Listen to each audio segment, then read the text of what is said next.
Lynn Bowden's tweet to John Calipari has everyone buzzing about the possibility of the Cats receiver joining the basketball practice squad, and Coach Mark Stoops says he'd be open to loaning out his star player, once the season is over, of course. These developments are what? Well, listen, Ahmad Wagner, who played basketball at Iowa for a few years, says Lynn can really hoop. I'm excited to see this. I want to see if Lynn is a great athlete. I mean, he's a great athlete. I want to see if he can cross over. Can he be a Tony Gonzalez type of guy, a Donovan McNabb type of guy? It would be great. It would just add to his repertoire of how good he is as a player. If he plays basketball, then he's got to win the Paul Hornung Award for most versatile. I mean, come on. All right, Matt, what's next? A writer in the University of Memphis student newspaper tries to blame the NCAA's decision to sideline basketball star James Wiseman on Kentucky coach John Calipari. This conspiracy theory is what, guys? Total BS. It's ludicrous. They have zero evidence. This is just some dude saying, I bet it was Cal because we cannot get over it here in Memphis. It's clickbait. You know, Anthony Hardaway donated $1 million to the Hall of Fame at Memphis. That makes him a booster. On top of the fact that he gave him $11,500. You can't do that. That's a violation. We're sorry, but that's what happens. But that's why you got to suspend Penny and not the kids. Sometimes That to me, too. like I'm behind more for that as well. All right, Matt, what is next? We're learning what will replace what used to be the Kennedy Bookstore near the UK campus.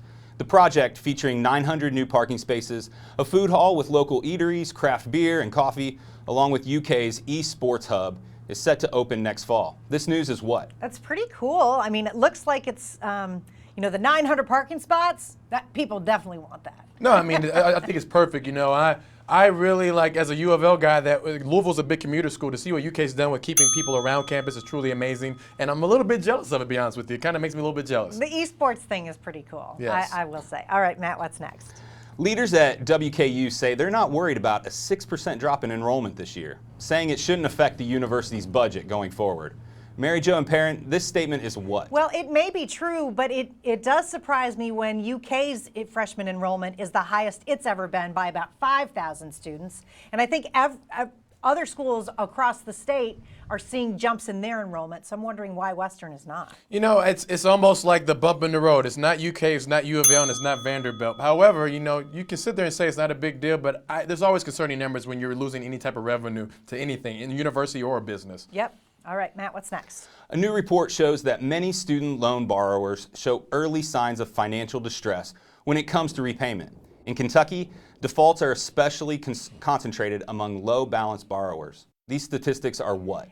They are sad to me and sometimes criminal with how much, interest students have to pay back on these loans. Sometimes it makes me think that college isn't necessarily worth it.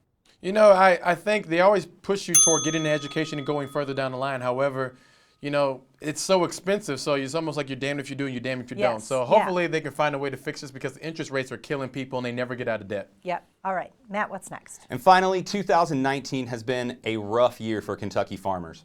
After dealing with a long period of drought, they're now getting slammed with severe cold and rainy or even snowy weather. These struggles are what? You know, you hate to see it, but I feel like we hear this kind of stuff every year. There's always something with the weather that screws over farmers, but the tariffs, I think we need to add that in there too. That's another whammy on the farmers of Kentucky. No, it is, and we got to find a way to make this feasible for them to have a profit and to make things work for them. And it's really been hard to sit back and watch this happen because it sounds like it's happening every single year. I know. All right, big thanks to Matt for pitching in tonight. Tell us a little bit more about what's going on at Emmanuel Baptist. I know it's a busy time of year. It's especially busy. Christmas is right around the corner, and we've got so much going on throughout the month of December. So if you want to learn more about what's happening at Emmanuel, head on over to our website, ibclex.com/Christmas. Thanks. All right. Thank you so much, Matt. The wrap-up is next as Hey Kentucky continues.